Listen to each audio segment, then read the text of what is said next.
Saya Sinti Rompas masih menemani Anda di Kompas Petang. Saudara, para guru honorer kini dilanda kekhawatiran akan nasib mereka. Muasalnya adalah isu penataan tenaga non-ASN lewat surat edaran Kementerian Pendidikan Dasar dan Menengah nomor 7 tahun 2026. Tidak sedikit yang menyalahartikan aturan ini sebagai langkah penghapusan guru honorer pada akhir 2026. Inilah catatan Kompas TV, guru honorer menanti kepastian nasib.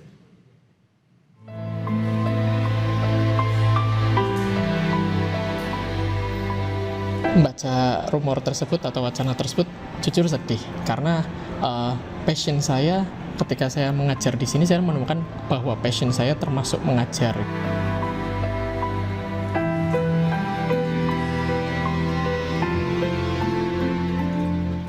Pagi belum sepenuhnya merekah di Solo, namun Laksma Ayan Wifa sudah memacu langkah dari kamar indekosnya.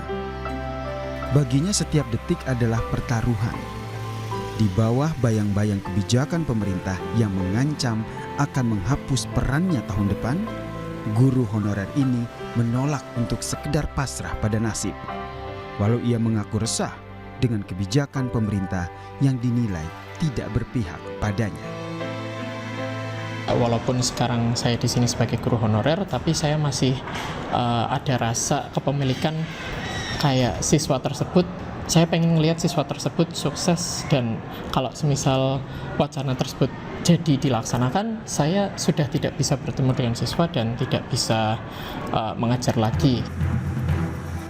Laksma dan para guru honorer lainnya memang kini dilanda kekhawatiran akan nasib mereka. Muasalnya adalah isu penataan tenaga non-ASN lewat surat edaran Kementerian Pendidikan Dasar dan Menengah nomor 7 tahun 2026. Tidak sedikit yang menyalahartikan aturan ini sebagai langkah penghapusan guru honorer pada akhir tahun 2026. Dalam poin nomor 3 Permen tersebut, penugasan guru non-ASN di sekolah negeri dilaksanakan sampai dengan tanggal 31 Desember 2026. Sementara dalam Undang-Undang Aparatur Sipil Negara nomor 20 tahun 2023 diatur bahwa guru sekolah negeri wajib berstatus pegawai negeri sipil atau pegawai pemerintah dengan perjanjian kerja. Merespons hal ini, Menteri Pendidikan Dasar dan Menengah Abdul Mukni menegaskan pembatasan pengangkatan guru honorer dilakukan demi penataan dan pendataan tenaga pendidik secara lebih akurat. Selama ini masih ditemukan pengangkatan guru honorer langsung oleh kepala sekolah tanpa koordinasi dan persetujuan dinas terkait. Ya, kalau rasio guru kita secara nasional itu sudah cukup, tetapi ada sekolah dan daerah yang kelebihan guru, ada daerah dan sekolah yang kekurangan guru. Nah, inilah yang kemudian kami berusaha untuk melakukan pendataan dan penataan, sehingga dengan pendataan itu nanti kita akan bisa mengetahui dengan jelas bagaimana status para guru itu. Karena banyak, mohon maaf, guru honorer itu diangkat begitu saja oleh kepala sekolah tanpa sepengetahuan dan sepersetujuan para kepala dinas. Anggota Komisi 10 DPR RI mendesak pemerintah untuk merombak total tata kelola guru di Indonesia dengan meminta nasib dan aturan para pendidik tidak lagi dikendalikan oleh Kementerian Pan-RB, tapi di bawah naungan Mendikdasmen. Jangan diatur di Pan-RB, guru itu nggak boleh. Guru itu rezimnya adalah Undang-Undang Pendidikan. Dia harus masuk prinsip undang-undang yang lex spesialis. Nah, terus bagaimana hubungan antara Kemendikdasmen dengan Pan-RB? Hanya melaporkan saja, tidak menentukan kualifikasi. Yang menentukan kualifikasi adalah Dikdasmen. Di sisi lain, Federasi Serikat Guru Indonesia menilai kepastian status tidak akan berarti tanpa perbaikan kesejahteraan. Guru honorer bukan angka yang bisa dihapus demi penghematan, melainkan nyawa pendidikan yang layak hidup sejahtera. Bagaimana memastikan guru-guru ini dengan status barunya tadi gitu ya, itu tetap digaji gitu, tetap dibayar. Pastikan gitu mereka berubah status, tapi juga kesejahteraannya kalau bisa ditambah, bukan malah dikurangi atau mereka daerah nggak mampu terus mereka jadi hilang gitu atau tidak dengan tanda kutip jadi dipecat kan begitu. Nah itu yang kita Ya. harus hindari. Di tengah badai ketidakpastian, Kemendikdasmen dan juga Kemenpan RB kini berpacu menyusun skenario transisi demi nasib para guru honorer. Di ujung pengabdian, banyak guru honorer kini hanya bisa menggantungkan asa pada selembar kepastian status sebelum lonceng aturan baru resmi berdentang pada awal tahun depan. Tim Liputan, Kompas TV.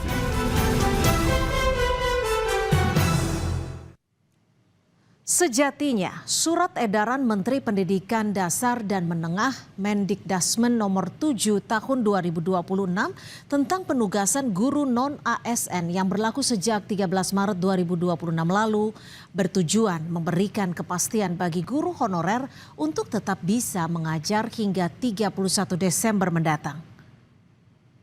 Dasar dan Menengah. Surat edaran ini menjadi dasar bagi pemerintah daerah atau Pemda untuk tetap bisa mempekerjakan guru honorer akibat pemberlakuan Undang-Undang ASN yang baru yang menghapus istilah honorer.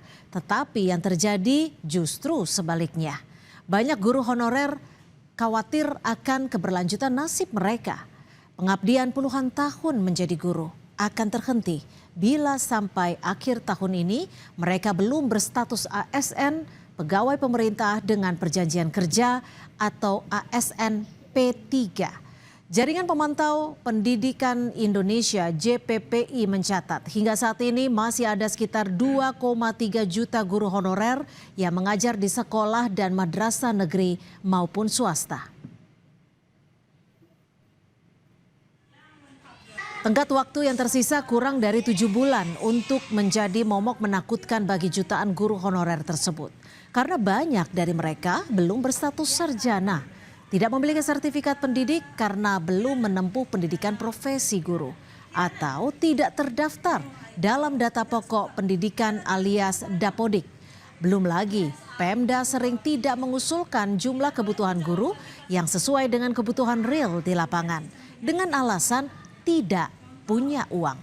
Karena begitu alih status dari honorer menjadi ASN P3K terjadi, maka sumber penggajian bagi para guru berubah dari anggaran BOS yang menggunakan APBN ke anggaran belanja pendapatan daerah atau APBD.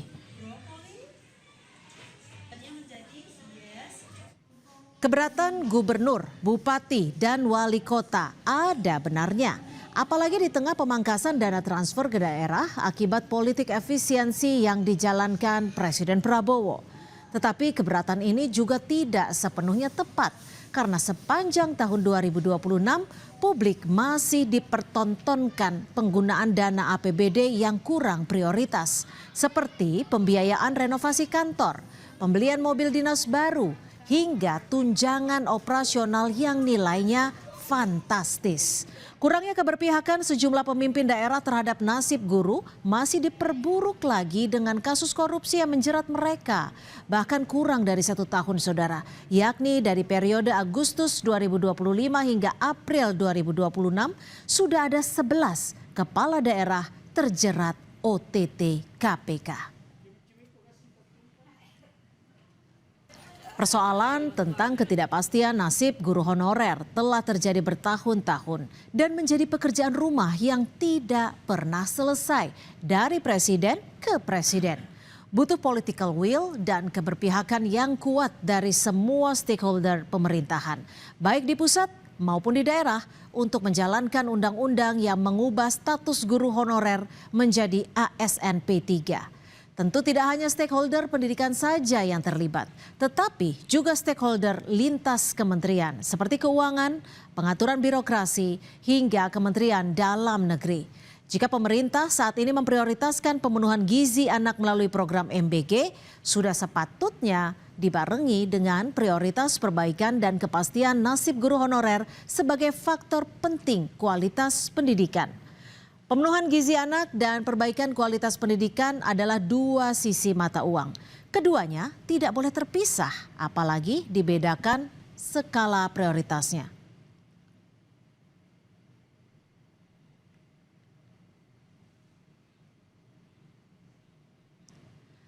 Alih status guru honorer menjadi ASN P3K tidak hanya memberikan kepastian bagi mereka tetap bisa mengajar, tetapi juga upaya memperbaiki kesejahteraan para guru. Jangan ada lagi guru yang tidak bisa membeli buku karena untuk menghidupi keluarganya saja tidak mampu. Demikian catatan Kompas TV pekan ini.